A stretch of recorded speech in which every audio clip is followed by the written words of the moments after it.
This phase represents the path information takes to enter your brain. Your ability to handle different formats of information and to eliminate clutter are essential here. Here are a few things to consider when evaluating how well you perform in this phase. How long does it take you to read material with 90% comprehension? How much of your lectures do you actually pay attention to?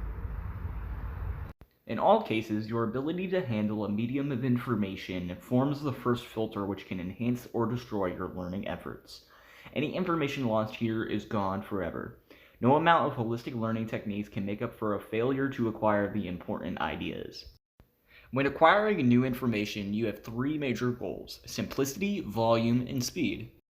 Acquire for simplicity. Reading requires that you consume the purest information possible. While most authors and lectures don't fill space with dead air, they will often give you information you don't need to form models and constructs. A professor that breaks down the meaning of a formula may be giving a lot of redundancy if you can determine how the formula is created on your own. Simplicity means you acquire the information with the lowest amount of redundancy. Supporting examples are important to the degree that they help you form models. When you don't need them, don't bother acquiring them. Acquiring for volume. As long as you account for simplicity, you should be trying to get the most information as possible. Reading one sentence from this book offers less understanding than reading every page. The more information you can process, the more you will understand. Someone who reads 100 books a year will probably have more information and knowledge than someone who reads only 2 or 3. Acquiring for speed. The final goal of acquiring information is speed. All things being equal, reading a book in 30 minutes is better than taking an hour. Speed tends to work against simplicity and volume. The faster you go, generally the less information you can absorb, and the less discriminating you can be in determining what to acquire.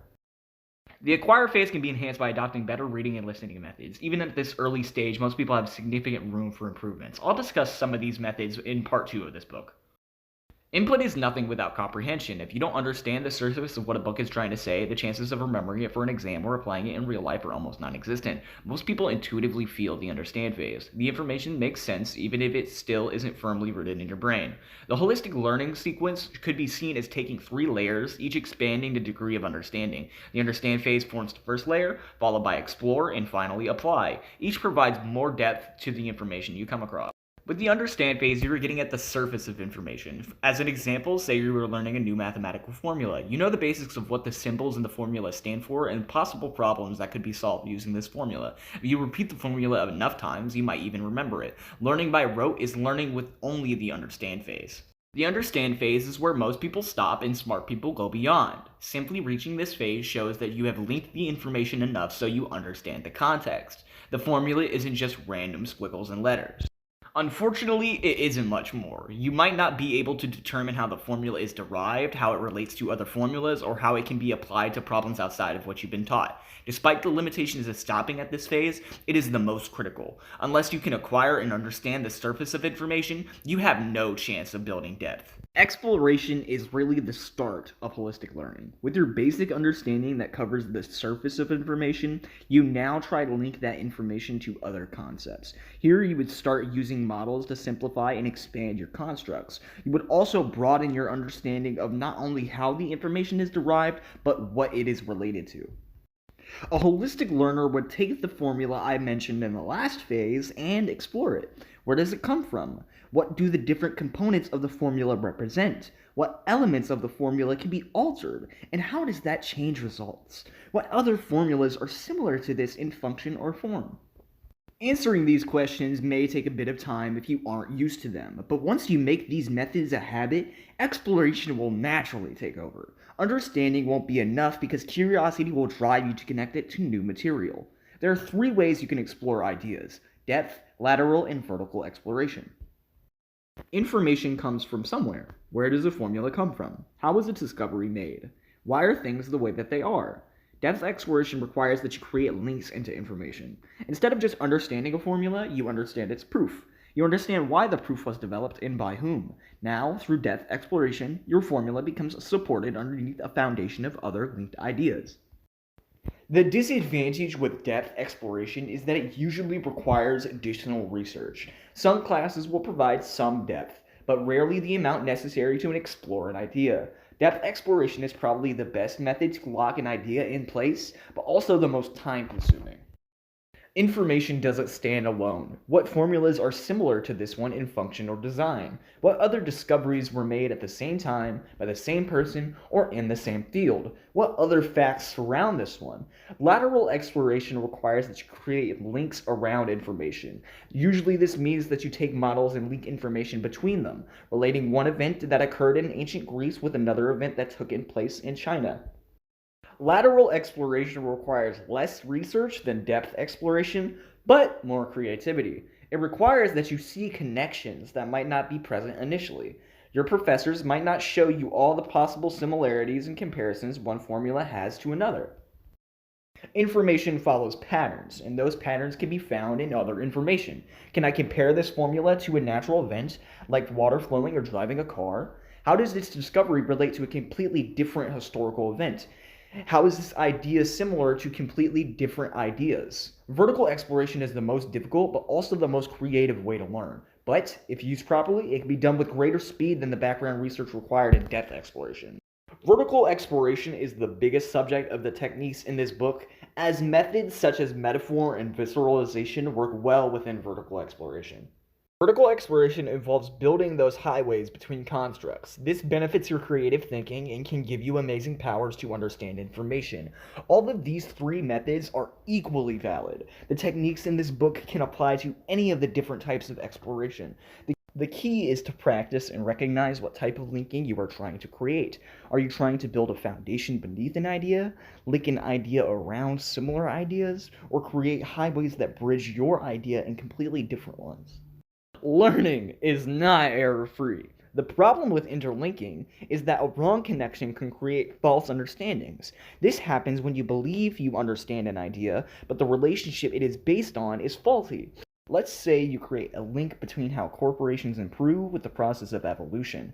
This may be a useful metaphor, but it might lack accuracy. Natural selection takes place over thousands of generations with relatively low error rates when replicating. Corporations can change completely over just a few generations with incredibly high error rates.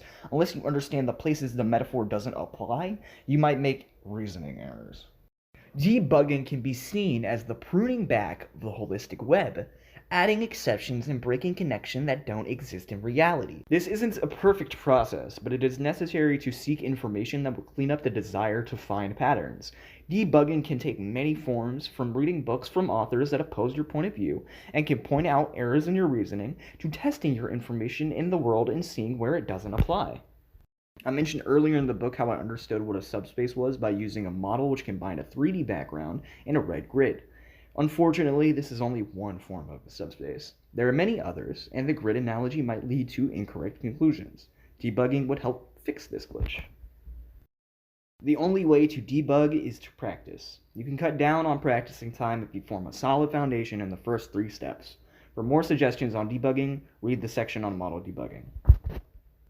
Application is where learning becomes complete. Being able to apply information makes it more likely to match the real world. You would learn tax law better if you had to apply it to your own business than just hypothetical examples. You would understand statistics better if you designed your own experiments. Little information will actually reach this phase, but the more you can carry to this final stage, the more you will completely understand.